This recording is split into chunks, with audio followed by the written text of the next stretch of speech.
ஏன்டா தங்கோ நான் குச்சிக்கிழங்கு கொண்டு வந்து அன்னைக்கு ஒரு டைம் வேவிச்சுமா, அப்புறம் நிறைய கிழங்கு அப்படியே மீதியை போச்சுடா தங்கோ.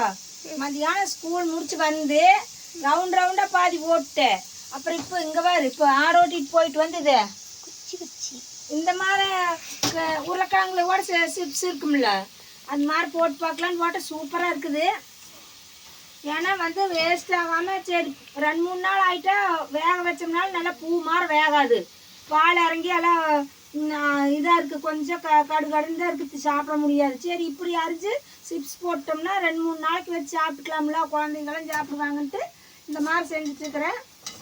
சூப்பராக இருக்குது. ஆனால் சாப்பிட்டு பார்க்கங்காட்டி உப்பு மிளகா இப்படி போட்டங்காட்டி கடையிலையும் கூட செய்கிறது கூட ஒவ்வொரு பாக்கெட்டு சிக்கு வாசம் அடிக்குது, சூப்பராக இருக்குது.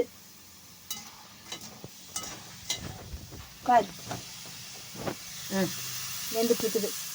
இங்கே கட் பண்ணி வச்சுருக்கோம் கொஞ்சம். இது போட்டோம்னா போதும்டா. நாங்கள் இன்னும் 4 கிழங்கு இருக்குது, அதை அப்புறம் பார்க்கலாம். இல்லைன்னா ஆட்டுக்குட்டிக்கு வெட்டி நறுக்கி வச்சிடலாம். அது பார்த்தீங்கன்னா கஷ்டப்பட்டு வாழ்னு கட்டிட்டு கிடக்கும்ல, மத்தியானத்துக்கு வந்து பொடியை நறுக்கி வச்சிடலாம்.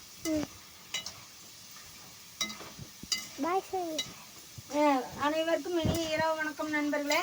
நல்லா இருக்குதுங்க, சூப்பராக இருக்குதுங்க. அரிஞ்சு செய்யுங்காட்டி வேஸ்ட் ஆகாமல் இப்படி எந்த பொருள் இருந்தாலும் எனக்கு வேஸ்ட் பண்ணக்கூடாதுன்னு நினைப்பேன்.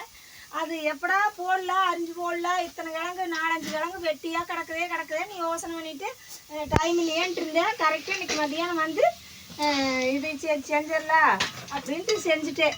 இன்னும் நான் 2 கிழங்கு இருக்குது, அதை செய்ய முடிஞ்சு செய்யலாம், இல்லைன்னா அதை ஆட்டுக்கு கூட நறுக்கி வச்சிடலாம். அனைவருக்கும் இனிய இரவு வணக்கம் நண்பர்களே.